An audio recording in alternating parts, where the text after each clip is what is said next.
ഇന്നങ്ങനെ കൂട്ടുകാരെ നമ്മൾ ബാംഗ്ലൂരിലേക്ക് പോവാണ്. അതിന് നമ്മുടെ ആദിലുമോൻ നമ്മളെ കൊണ്ടുവിടാൻ പോവുകയാണ്. നമ്മുടെ കടയൊക്കെ കഴിഞ്ഞ് നമ്മളിങ്ങനെ പൊയ്ക്കൊണ്ടിരിക്കുകയാണ്. കറക്റ്റ് 6:20 തന്നെ ബസ് വരുമെന്ന് പറഞ്ഞതുകൊണ്ട് ആദിലുമോൻ ഒരു അരമണിക്കൂർ മുമ്പ് എന്നെ കൊണ്ടുവിടാൻ പോയി. പക്ഷേ വഴിക്ക് മഴയായതുകൊണ്ട് ശകലം പെട്ട് ഞങ്ങൾ വഴിയിൽ കയറി നിന്നു.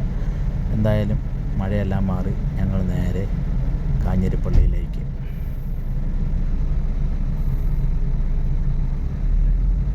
നമ്മുടെ കടയിലോട്ടുള്ള ഗ്രാനൈറ്റുകൾ പർച്ചേസിങ്ങിന് വേണ്ടി പോവാണ്. അപ്പോൾ എന്തെങ്കിലും സാധനങ്ങളോ ഗ്രാനൈറ്റുകളോ ഒക്കെ വേണമെങ്കിൽ ഈ വീഡിയോ കാണുന്ന എൻ്റെ സുഹൃത്തുക്കൾ പറഞ്ഞാൽ മതി. അങ്ങനെ നമ്മുടെ പോസ്റ്റ് ഓഫീസിൻ്റെ അവിടെ നമ്മൾ വെയിറ്റ് ചെയ്തു. നമ്മുടെ വണ്ടി അങ്ങനെ എക്കോ ലൈൻ എത്തിക്കഴിഞ്ഞിരിക്കുകയാണ്. ലൈറ്റൊക്കെ ഇട്ട് കാണിച്ച് സ്നേഹപ്രകടനമൊക്കെ കാണിച്ചു. അതിൻ്റെ അകത്ത് കയറി നല്ല അടിപൊളി സീറ്റിങ്ങാണ്. ഞാൻ ഫസ്റ്റ് ടൈമാണ് ഈ വണ്ടികൾ കയറുന്നത്. അതിൻ്റെ സെൻറ്ററൊക്കെ 2 പേർക്കുള്ള സീറ്റിൽ അതിൻ്റെ സെൻറ്ററൊക്കെ തിരിച്ച് നല്ല അതായത് തൊട്ടപ്പുറം കിടക്കുന്നവരെ തട്ടാത്ത രീതിയിലൊക്കെ വളരെ നല്ല രീതിയിലാണ് അതിൻ്റെ എല്ലാ ഡെക്കറേഷനായിട്ട് ചെയ്തിട്ടിരിക്കുന്നത്.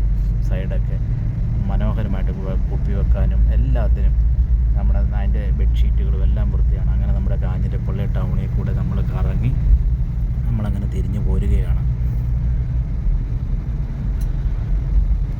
അപ്പോൾ നല്ല സുഖമായ ഒരു യാത്രയാണ്. നല്ല വണ്ടി നല്ല അടിപൊളിയാണ്. നല്ല വൃത്തിയായിട്ട് സൂക്ഷിച്ചിരിക്കും. നല്ല സീറ്റ് അറേഞ്ച്മെൻറ്റൊക്കെ അടിപൊളി.